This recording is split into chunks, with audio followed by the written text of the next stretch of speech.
രണ്ട് യുക്രൈൻ നഗരങ്ങളിലെ വെടിനിർത്തൽ അവസാനിച്ചു. കിഴക്കൻ യുക്രൈനിൽ ഡോൺബാസ് മേഖലയിലെ മരിയുപോളിലും വോൾവോനാഖയിലുമാണ് 7 മണിക്കൂർ വെടിനിർത്തൽ നടപ്പാക്കിയത്. എന്നാൽ റഷ്യ വെടിനിർത്തൽ ലംഘിച്ചതിനാൽ ഒഴിപ്പിക്കൽ നടന്നില്ലെന്ന് യുക്രൈൻ അറിയിച്ചു.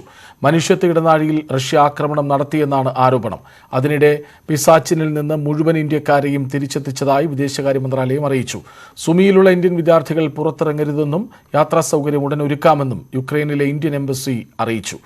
അതേസമയം വീണ്ടും ബ്രിട്ടനെ വിമർശിച്ച് റഷ്യ രംഗത്ത് വന്നു. യുക്രൈനോടുള്ള ബ്രിട്ടീഷ് സഹകരണം റഷ്യയ്ക്ക് മറക്കാനാവില്ലെന്ന് വിദേശ മന്ത്രാലയ വക്താവ് മരിയ സഖദോവ പറഞ്ഞു. സജീവ് സിവാരിനൊപ്പം ചേരുന്നു. സജീവ്, 8-ാം ദിവസം മുതൽ ഇങ്ങോട്ട് ഒരു പരിധിവരെ യുക്രൈൻ കടുത്ത പ്രതിരോധത്തിലാണ്, റഷ്യ ആക്രമണത്തിലാണ്. ഒരു ചർച്ചയുടെ സാധ്യത മുന്നിൽ കണ്ടിരുന്നു. അടുത്തിരുന്ന് ചർച്ചയ്ക്ക് തയ്യാറെന്ന് യുക്രൈൻ ഭരണകൂടം പറഞ്ഞിരുന്നു. പക്ഷേ അതിനുശേഷവും റഷ്യ ആഞ്ഞടിക്കുകയാണ്. സമാധാന ചർച്ചയ്ക്ക് സാധ്യത ഇനിയുമുണ്ട്. 10-ാം ദിവസം എന്താണ് സംഭവിച്ചത്? കൃഷ്ണരാജ്, 10-ാം ദിവസം ഒരു വെടിനിർത്തലും അതിനുശേഷം 2 നഗരങ്ങളിൽ ഒഴിപ്പിക്കലും എന്നതായിരുന്നു പദ്ധതി. എന്നാൽ ഇപ്പോൾ റെഡ് ക്രോസ് പറയുന്നതനുസരിച്ച് വെടിനിർത്തൽ പൂർണ്ണമായും നടക്കാത്ത സാഹചര്യത്തിൽ അത്തരമൊരു ആളുകളെ ഒഴിപ്പിക്കൽ സാധ്യമായില്ല എന്ന് റെഡ് ക്രോസും വ്യക്തമാക്കുന്നു. ഏകദേശം 400 പേരെയാണ് വോൾനോവാക്കയിൽ നിന്ന് ഒഴിവാക്കാൻ, പുറത്തേക്ക് മാറ്റാൻ കഴിഞ്ഞത്. അതേസമയം സുരക്ഷിത ഇടനാഴി, ഈ മനുഷ്യത്വ ഇടനാഴി അത്ര സുരക്ഷിതമായ ഇടനാഴി അല്ല എന്നാണ് യുക്രൈൻ പറഞ്ഞത്. കാരണം റഷ്യ വെടിനിർത്തൽ നടപ്പാക്കിയില്ല, അതുകൊണ്ട് തന്നെ അത് എളുപ്പമായില്ല എന്നും മണിക്കൂറുകൾക്ക് മുമ്പേ വെടിനിർത്തൽ 7 മണിക്കൂർ പ്രഖ്യാപിച്ചിരുന്നെങ്കിലും മണിക്കൂറുകൾക്ക് മുമ്പ് തന്നെ ഒഴിപ്പിക്കൽ നിർത്തിവെച്ചുകൊണ്ടാണ് യുക്രൈൻ ഇതിന് തിരിച്ചടിച്ചത്. അതായത് റഷ്യ ഏകപക്ഷീയമായി ആക്രമണം തുടരുകയാണ് എന്ന് യുക്രൈൻ വ്യക്തമാക്കുന്നു. ആ തരത്തിലാണ് ഇന്ന് മുന്നോട്ട് പോയത്. റെഡ് ക്രോസും ഇക്കാര്യം വ്യക്തമാക്കുന്നുണ്ട്. ഈ ഇരുപക്ഷവുമായി ഒരിക്കൽ കൂടി ചർച്ച നടന്നാൽ മാത്രമേ ഇനി അത്തരം സാധ്യതകൾ ഉണ്ടാകൂ എന്ന് റെഡ് ക്രോസ് വക്താവ് അറിയിക്കുന്നുണ്ട്.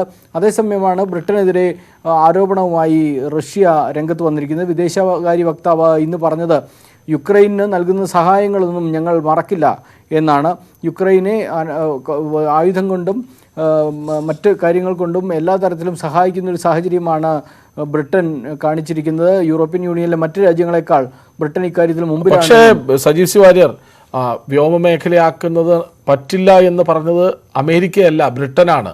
നാറ്റോയ്ക്ക് നേരിട്ട് യുദ്ധത്തിൽ ഇടപെടേണ്ട സാഹചര്യം ഉണ്ടാകരുത് എന്ന ആഗ്രഹമായിരുന്നു ബ്രിട്ടൻ പങ്കുവച്ചത്. എന്നിട്ടും റഷ്യ എന്തുകൊണ്ട് ബ്രിട്ടനെതിരെ ആഞ്ഞടിക്കുന്നു? ഒരുപക്ഷെ ജർമ്മനിയും ഫ്രാൻസും എടുത്തിരുന്ന നിലപാട് റഷ്യയോട് കുറെ കൂടി അടുപ്പമുള്ള രീതിയിലായിരുന്നു. മാക്രോൺ അടക്കമുള്ള നേതാക്കൾ റഷ്യൻ പ്രസിഡന്റുമായി സംസാരിക്കാനുള്ള സാഹചര്യം ഉണ്ടായിരുന്നു. 1.5 മണിക്കൂർ നേരമാണ് നേരത്തെ കഴിഞ്ഞ ദിവസം മാക്രോൺ അദ്ദേഹവുമായി സംസാരിച്ചത്. ഈ തരത്തിലുള്ള നീക്കങ്ങൾ മറ്റ് രാജ്യങ്ങളിൽ നിന്നുണ്ടായപ്പോൾ തന്നെ ബ്രിട്ടൻ കുറെ കൂടി കടുത്ത നിലപാട് സ്വീകരിച്ച രാജ്യമാണ്. അതുകൊണ്ടായിരിക്കാം റഷ്യ ഇത്തരത്തിൽ പ്രതികരിച്ചത്. നേരത്തെ നാറ്റോയോട് ആവശ്യപ്പെട്ടത്, യുക്രൈൻ ആവശ്യപ്പെട്ടത് ആകാശം പൂർണ്ണമായും, യുക്രൈൻ്റെ ആകാശം പൂർണ്ണമായും അടയ്ക്കാനുള്ളൊരു സാഹചര്യം ഉണ്ടാക്കണം. എന്നാൽ മാത്രമേ റഷ്യയുടെ അധിനിവേശം അല്ലെങ്കിൽ റഷ്യയുടെ ആക്രമണത്തിൻ്റെ കടുപ്പം കുറയ്ക്കാൻ പറ്റൂ. അങ്ങനെയാണെങ്കിൽ ജനങ്ങളെ രക്ഷിക്കാൻ പറ്റുമെന്ന് യുക്രൈൻ വ്യക്തമാക്കുകയുണ്ടായി. ഈ ആവശ്യം പക്ഷേ നാറ്റോ നിരസിക്കുകയും, കാരണം നാറ്റോയുടെ യുദ്ധവിമാനങ്ങൾ യുക്രൈന് മുകളിൽ പറക്കുന്ന ഒരു സാഹചര്യം ഉണ്ടാകും.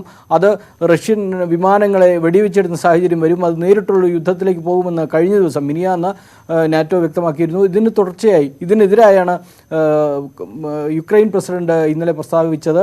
അതായത് ഇങ്ങനെ ചെയ്യുകയാണെങ്കിൽ യൂറോപ്യൻ യൂണിയൻ കൂടി അവർക്ക് റഷ്യയ്ക്ക് പച്ചക്കൊടി കാണിക്കുന്നു എന്നൊരു സാഹചര്യം വരും എന്നാണ്. അതിന് മറുപടിയാണെന്ന് ബ്രിട്ടൻ ഇക്കാര്യം പറഞ്ഞത്. അതായത് തങ്ങൾക്ക് അങ്ങനെ യുദ്ധത്തിൽ ഏർപ്പെടാൻ പറ്റില്ല എന്ന് വ്യക്തമാക്കിയത്. വെടിനിർത്തൽ യുക്രൈനിൽ അവസാനിച്ചു. എന്നാൽ വെടിനിർത്തലിനിടെയും സ്ഫോടനങ്ങൾ ഉണ്ടായി എന്ന് യുക്രൈൻ ആരോപിക്കുന്നു. മനുഷ്യത്വ ഇടനാഴിയിൽ പോലും ആക്രമണം ഉണ്ടായി എന്ന് പറയുന്നു. ഒടുവിൽ ബ്രിട്ടനെതിരെ റഷ്യ രംഗത്ത് വരുന്നു. ബ്രിട്ടൻ ചെയ്തതൊന്നും മറക്കില്ലെന്ന് റഷ്യ പറയുന്നു. അതൊരു മുന്നറിയിപ്പിൻ്റെ ഭാഷ കൂടിയാണ്. വിവരങ്ങൾ നൽകുകയായിരുന്നു വാർ ഡെസ്കിൽ നിന്ന് സജീവ് സി വാര്യർ. യുക്രൈനിൽ ലൈവ് വീഡിയോ വ്ളോഗിങ്ങിനിടെ മിസൈൽ ആക്രമണം. നികിത ഡെമൻകോവ് എന്ന വ്ളോഗർ യുക്രൈന് സംഭാവന അഭ്യർത്ഥിച്ച് വീഡിയോ ചെയ്യുന്നതിനിടെയാണ് കെട്ടിടത്തിൽ മിസൈൽ പതിച്ചത്. Потратили все деньги, только что заработали терминалы в росте. Вот мы скупились, поразвозили, сейчас еще закинем в метро, и мы кончились. Поэтому если сбор денег снова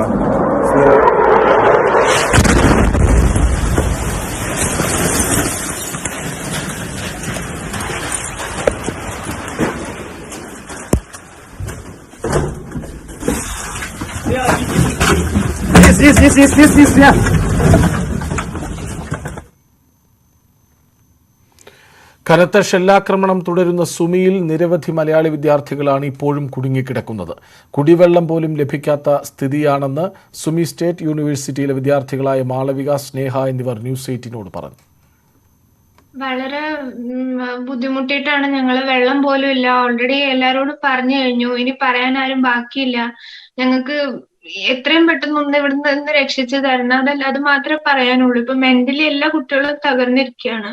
ആർക്കും ഒരു ഇനിയും കൂടുതൽ ദിവസം പിടിച്ചു നിൽക്കൂ, 2 ദിവസം നിൽക്കൂ എന്ന് പറയുന്ന പോലെ നമുക്ക് നിൽക്കാൻ പറ്റിയ ഒരു മാനസികാവസ്ഥയല്ല ഇപ്പോ. ഇന്ന് രാവിലെ കൂടിയും സീസ് ഫയർ എന്നുള്ള ഒരു വാക്ക് കേട്ടിട്ടാണ് നമ്മൾ ഇവിടുന്ന് എണീറ്റ് താഴെ ചെല്ലുമ്പോൾ പറയുന്നു മറ്റു 2 സിറ്റികൾക്കാണ് സീസ് ഫയർ ഉള്ളത്. സുമിയും കാർക്കീവ്, ഇത്രയധികം കുട്ടികൾ കുടുങ്ങിക്കിടക്കുന്ന ഈ 2 സിറ്റിക്ക് സീസ് ഫയർ ഇല്ല എന്നുള്ളത് എന്തുകൊണ്ട് അവർക്ക് പറ്റുന്നില്ല? അതോറിറ്റീസ് ശ്രമിക്കുന്നുണ്ടായിരിക്കും, പക്ഷെ എത്രയും പെട്ടെന്ന് ആക്കണം. 10 ദിവസം ഞങ്ങൾ ശ്രമിച്ചു, സഹിച്ചു. ഇത് വെള്ളവും പവറും നിന്നുപോയ സാഹചര്യത്തിൽ ഞങ്ങളിപ്പോ കുറെ നേരം ശ്രമിച്ചിട്ടാണ് ഇതുപോലും കണക്ട് ആയിട്ടുള്ളത്. ഇങ്ങനെ ഒരു സാഹചര്യത്തിൽ ഇനിയും ഒരുപാട് ദിവസം കണക്ഷനൊക്കെ കട്ടായി പോയ പിന്നെ വീട്ടുകാരെ ഒന്ന് കോണ്ടാക്ട് ചെയ്യാൻ പോലുള്ള മാർഗമില്ല. കുടിവെള്ളം വേറെ ലഭ്യമാകുന്ന ഞങ്ങള് ഐസുരുക്കിയ വെള്ളം തന്നെയാണ് ഞങ്ങളുടെ കയ്യിൽ ആകെ വെള്ളമായിട്ടുള്ളതുള്ളൂ. അല്ലാതെ കുടിവെള്ളം നേരത്തെ ട്രാവലിന് വാങ്ങിച്ചു വെച്ച ഒരു ബോട്ടിലുണ്ട്. ആ ബോട്ടിലിൽ നിന്ന് കുറച്ചെടുത്ത് കുടിച്ചിട്ടാണ് ഞങ്ങൾ ജീവിക്കുന്നത്. ഇനി ഇതും കൂടി കഴിഞ്ഞു കഴിഞ്ഞാൽ എന്ത് ചെയ്യണമെന്ന് പോലും അറിയില്ല. അപ്പൊ നിങ്ങൾ എന്തെങ്കിലും ഒരു സൊല്യൂഷൻ ഇതിന്. സുമിയും കാർക്കീവും ഇത്രമാത്രം പ്രശ്നങ്ങൾ നേരിട്ടുകൊണ്ടിരിക്കുകയാണ്. ഒരു സീസ് ഫയറിനുള്ള ഓർഡർ കിട്ടിയാൽ ഞങ്ങൾ ഇപ്പൊ ഇറങ്ങാൻ റെഡിയാണ്. എല്ലാം റെഡിയാണ്. ഞങ്ങളുടെ കോർഡിനേറ്റർ ആ ഒരു ഒറ്റ വാക്കിന് വേണ്ടിയാണ് വെയിറ്റ് ചെയ്യുന്നത്. നമ്മൾ ഇന്ന് തന്നെ ഇറങ്ങാം, എന്തും ആയിക്കോട്ടെ, എല്ലാ കുട്ടികൾക്കും മടുത്തു, ഇനിയിപ്പോ ആരെങ്കിലും ഷൂട്ട് ചെയ്യട്ടെ എന്ന് വെച്ചിട്ടാണ് ഞങ്ങൾ ഇറങ്ങാൻ നിന്നത്. അപ്പോഴാണ് എംബസിയിൽ അതോറിറ്റീസ് അറിഞ്ഞിട്ട് വിളിച്ച് പറഞ്ഞത് സ്ട്രിക്റ്റ് ആയിട്ട് ഇറങ്ങരുതെന്ന്. ഇനി അവരുടെ വാക്ക് കേട്ടിട്ട് ഞങ്ങൾ ഇവിടെ നിൽക്കണേ. സംവിധാനം കോർഡിനേറ്റർ വാങ്ങിച്ച് ഭക്ഷണം കുക്ക് ചെയ്യാനുള്ള സാധനങ്ങൾ വാങ്ങിച്ചു വെച്ചിട്ടുണ്ട്. പക്ഷെ അത് നമുക്ക് കുക്ക് ചെയ്യാനും മാത്രമുള്ള പവർ ഇപ്പൊ ഇല്ല. സ്റ്റൗവിൽ അങ്ങനെ ഫുഡ് കുക്ക് ചെയ്യാൻ പറ്റുന്നില്ല. ഇപ്പൊ സ്റ്റൗ ഒന്നും വർക്കിംഗ് അല്ല. ഇലക്ട്രിക് സ്റ്റൗകളാണ് ഇവിടെ ഉള്ളതെല്ലാം. അപ്പൊ അതൊന്നും വർക്ക് ചെയ്യാത്ത സാഹചര്യത്തിൽ കയ്യിലുള്ള ട്രാവലിന് വെച്ചിരുന്ന ബിസ്ക്കറ്റ് ഒക്കെ എടുത്ത് കഴിക്കേണ്ട അവസ്ഥയാണ് ഇപ്പൊ. അതും കൂടി തീർന്ന പിന്നെ ഇല്ല ഒന്നും. കടുത്ത ദുരിതത്തിലാണ് സുമിയിലെ തന്നെ വിദ്യാർത്ഥികളായ ഗൗരിയും നന്ദനയും. ആശാവഹമായ നടപടികൾ ഉണ്ടാകുമെന്ന പ്രതീക്ഷ ഇരുവരും ന്യൂസ് 18നോട് പങ്കുവച്ചു. സത്യം പറഞ്ഞ ഫുഡ് പോലും ഇല്ല. ഇന്ന് ഞങ്ങൾ ആകെ കഴിച്ചത് ഒരു ചോക്ലേറ്റ് ആണ്. അതിന്റെ ബലത്തിൽ ഞങ്ങൾ ഇത്ര നേരം നിൽക്കുന്നത്. ഇനി കുറച്ചു ദിവസം കൂടി വെയിറ്റ് ചെയ്യാൻ ഞങ്ങൾക്ക് പറ്റുന്നു തോന്നണില്ല. കാരണം വെള്ളമില്ല, പ്രാഥമിക ആവശ്യങ്ങൾക്ക് പോലും വെള്ളമില്ല, ഭക്ഷണവും ഇല്ല. ഭയങ്കര ദയനീയ അവസ്ഥയിലാണ് ഞങ്ങൾ ഇരിക്കുന്നത്. ഇത്ര നാളും ഇന്ത്യൻ എംബസിയുടെ ഒരു പേപ്പർ കിട്ടാൻ വേണ്ടിയിട്ടാണ് ഞങ്ങൾ ഒരു 4 ദിവസമായിട്ട് ഇപ്പൊ വെയിറ്റ് ചെയ്തിരിക്കുന്നത്. ഒരു 130 ബസ്സോളം റഷ്യൻ അതിർത്തിയിൽ വന്ന് കിടപ്പുണ്ട്. ഞങ്ങളെ കൊണ്ടുപോകാൻ അവർ തയ്യാറാണ്. പക്ഷെ യുക്രൈൻ ഒരു പേപ്പർ കൊടുത്തില്ല എന്ന് പറഞ്ഞിട്ടാണ് ഈ ഒരു 4 ദിവസവും അങ്ങനെയാണ് പോയത്. അതായത് യുക്രൈൻ പേപ്പർ തന്നിട്ടില്ല. അതുകൊണ്ട് ആ പെർമിഷൻ ഇല്ലാതെ റഷ്യക്ക് അവരുടെ ബോർഡർ കടന്ന് ഇങ്ങോട്ട് കുട്ടികളെ കൊണ്ടുപോകാൻ പറ്റില്ല, അത് സേഫ് അല്ല എന്ന് പറഞ്ഞിട്ടായിരുന്നു ഇത്ര നാളും. ഇന്ന് എംബസി കോൺടാക്ട് ചെയ്തപ്പോൾ എംബസി പറഞ്ഞിരിക്കുന്നത് റഷ്യ വഴി ഇതുവരെ ആരും പോയിട്ടില്ല. സോ ഇനി നിങ്ങൾക്ക് പോൾട്ടാവ് വഴി പോകാനുള്ള ഒരു അറേഞ്ച്മെന്റ് ഇനി നടക്കുള്ളൂ. അതും ഇനി 2 ദിവസം കൂടി എടുക്കും. ആ 2 ദിവസം ഞങ്ങൾ എന്ത് ചെയ്യുമെന്ന് ഇതുവരെ ഒരു ഇതും ഇല്ല. ഇപ്പോൾ പറഞ്ഞ പോലെ ഞങ്ങൾ ചോക്ലേറ്റ് മാത്രമാണ് കഴിച്ചിരിക്കുന്നത്. നാളെ അതും ഇല്ല, വെള്ളം മാത്രം കുടിച്ചിരിക്കുന്നത്. ഇപ്പോൾ അറ്റ് ദ മൊമെന്റ് ശാന്തമാണ്. എപ്പോഴാണ് അടുത്ത സമയം? ഇപ്പൊ ഇരുട്ടാവും തോറാണ് ഞങ്ങൾക്ക് കൂടുതൽ പേടിയായിക്കൊണ്ടിരിക്കുന്നത്. കാരണം ഇരുട്ടാവുമ്പോൾ ഇവിടുത്തെ ലൈറ്റ് ഫുൾ അവർ ഓഫ് ആക്കും. സ്ട്രീറ്റ് ലൈറ്റ്സ് നമ്മളോട് ലൈറ്റ് ഇടണ്ടെന്നാ പറഞ്ഞേക്കുന്നത്. അപ്പൊ ഞങ്ങൾ ഫുൾ ഇരുട്ടിൽ ഇരിക്കുന്നതുകൊണ്ട് നമ്മൾ കണ്ണിൽ കാണാണ് ബ്ലാസ്റ്റ് ചെയ്യുന്നത്. ഇപ്പൊ ഇന്നലെയും ഇനിങ്ങാന്നും നടന്ന ബ്ലാസ്റ്റ് ഞങ്ങൾ ശരിക്കും കണ്ടിരുന്നു. ഞങ്ങൾ കൺമുന്നിൽ നടന്നപ്പം അത് ശരിക്കും ഞങ്ങള് മെന്റലി ഞങ്ങളെ ശരിക്കും അത് ഡിപ്രസ്ഡ് ആക്കി. ഞങ്ങൾക്ക് പറയാൻ പറ്റുന്നില്ല ഞങ്ങളുടെ അവസ്ഥ എന്താന്നുള്ളത്. ശരിക്കും ഞങ്ങളുടെ ഹോസ്റ്റലിന്റെ 2 വശത്തു നിന്നും ഉണ്ടായിരുന്നു ബ്ലാസ്റ്റ്. അത് രണ്ടും കണ്ടു ഞങ്ങള്. ഇടവേളയ്ക്ക് ശേഷം മറ്റു വാർത്തകൾ. കൂടുതൽ വാർത്തകളിലേക്ക്. കോഴിക്കോട് വടകരയിൽ കടപ്പുറത്തെ കരിങ്കല്ലുകൾക്കിടയിൽ അകപ്പെട്ട കുട്ടിയെ രക്ഷപ്പെടുത്തി. 8 വയസ്സുകാരൻ ഷിയാസാണ് കരിങ്കല്ലുകൾക്കിടയിൽ കുടുങ്ങിയത്. വടകര മുട്ടുങ്ങൽ കക്കാട് പള്ളിക്ക് സമീപത്തെ കടൽക്കരയിലാണ് സംഭവം. ക്രിക്കറ്റ് കളിക്കിടെ പന്തെടുക്കാൻ ശ്രമിക്കുന്നതിനിടയിലാണ് കുട്ടി കല്ലുകൾക്കിടയിൽ അകപ്പെട്ടത്. 4 മണിക്കൂറോളം നീണ്ട രക്ഷാപ്രവർത്തനത്തിനൊടുവിലാണ് കുട്ടിയെ രക്ഷിച്ചത്.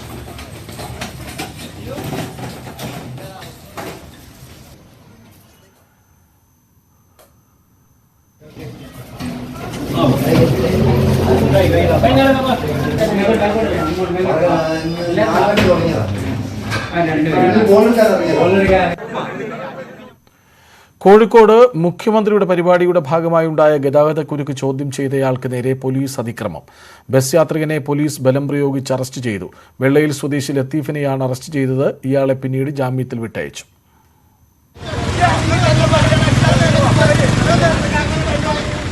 മുഖ്യമന്ത്രിയുടെ സന്ദർശനവുമായി ബന്ധപ്പെട്ട് കോഴിക്കോട് നഗരത്തിൽ പോലീസ് ഗതാഗത നിയന്ത്രണം ഏർപ്പെടുത്തിയിരുന്നു. മണിക്കൂറുകളോളമാണ് വാഹനങ്ങൾ പിടിച്ചിട്ടത്. ഇത് ചോദ്യം ചെയ്തതിനാണ് വെള്ളയിൽ സ്വദേശി ലത്തീഫിന് നേരെ അതിക്രമം.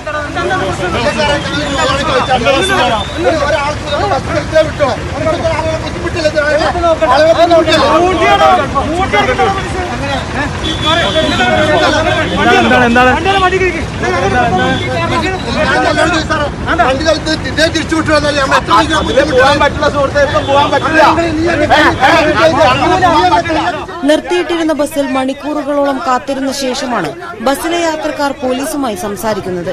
എന്നാൽ നിയന്ത്രണം ചോദ്യം ചെയ്ത ജനങ്ങളോട് പോലീസുകാർ മോശമായാണ് പെരുമാറിയത്.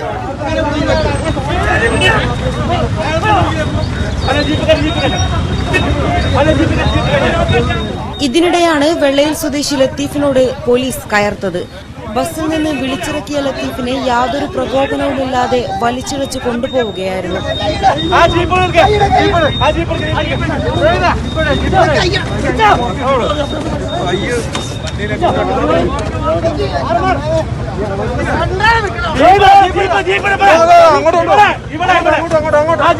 വെള്ളയിൽ പോലീസ് സ്റ്റേഷനിലെത്തിച്ച ലത്തീഫിനെ കേസ് രജിസ്റ്റർ ചെയ്ത ശേഷം ജാമ്യത്തിൽ വിട്ടയച്ചു.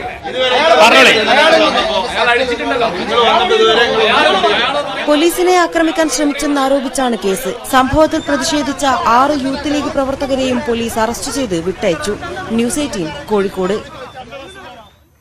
എതിർപ്പുകൾ കാര്യമാക്കാതെ സിൽവർ ലൈൻ പദ്ധതിയുമായി മുന്നോട്ടു പോകുമെന്ന് മുഖ്യമന്ത്രി പിണറായി വിജയൻ. ആദ്യം പിന്തുണച്ച കേന്ദ്ര സർക്കാർ ഭരണകക്ഷിയിലെ പാർട്ടി എതിർത്തതോടെ ഇപ്പോൾ ശങ്കിച്ചു നിൽക്കുകയാണ്. പദ്ധതിയെക്കുറിച്ച് വിശദീകരിക്കാൻ എല്ലാ തരത്തിലുള്ള ജനങ്ങളുമായി സംസാരിക്കുമെന്നും കോഴിക്കോട് പൗരപ്രമുഖരുടെ യോഗത്തിൽ മുഖ്യമന്ത്രി പറഞ്ഞു. യോഗ ഹാളിലേക്ക് കേരയിൽ വിരുദ്ധ സമരസമിതി നടത്തിയ മാർച്ച് പോലീസ് തടഞ്ഞു. സിൽവർ ലൈൻ പദ്ധതി ഭാവി കേരളത്തിന് എങ്ങനെയാണ് മുതൽക്കൂട്ടാവുകയെന്ന് യോഗത്തിൽ മുഖ്യമന്ത്രി വിശദീകരിച്ചു. ആദ്യഘട്ടത്തിൽ കേന്ദ്ര സർക്കാർ എല്ലാ പിന്തുണയും നൽകി. ഭരണകക്ഷിയിലെ പാർട്ടി തന്നെ കേരളത്തിൽ എതിർപ്പുന്നയിച്ചതോടെ കേന്ദ്ര സർക്കാരിന് ഇപ്പോൾ ചില ശങ്കകളുണ്ട്.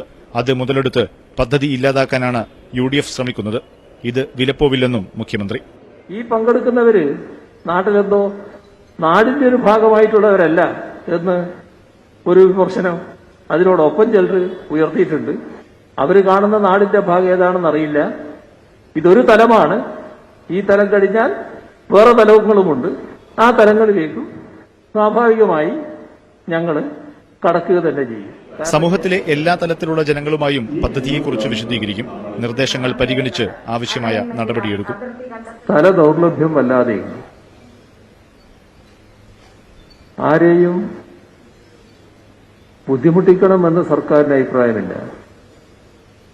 പക്ഷേ ഒരു നാടിന്റെ വികസനത്തിന് വേണ്ടി അല്പസ്ഥലം വിട്ടുകൊടുക്കേണ്ടി വന്നാൽ അതിനാളുകൾ സന്നദ്ധമാവണം. പൌരപ്രമുഖരോട് മാത്രം പദ്ധതി വിശദീകരിക്കുന്നത് ജനാധിപത്യ വിരുദ്ധമാണെന്നാരോപിച്ച് യോഗസ്ഥലത്തേക്ക് കേരയിൽ വിരുദ്ധ സമരസമിതി നടത്തിയ മാർച്ച് പോലീസ് തടഞ്ഞു.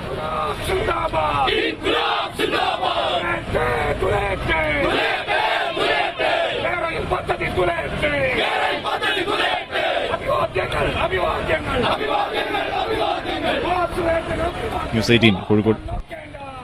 പത്തനംതിട്ട അടൂരിൽ ഡിവൈഎഫ്ഐ നേതാവിന് വെട്ടേറ്റു. ഡിവൈഎഫ്ഐ അടൂർ ബ്ലോക്ക് ഭാരവാഹി സുനിൽ മാഞ്ഞാലിക്കാണ് പരിക്കേറ്റത്. സുനിലിനെ അടൂർ താലൂക്ക് ആശുപത്രിയിൽ പ്രവേശിപ്പിച്ചു. ആക്രമണത്തിന് പിന്നിൽ RSS പ്രവർത്തകരാണെന്ന് CPM ആരോപിച്ചു.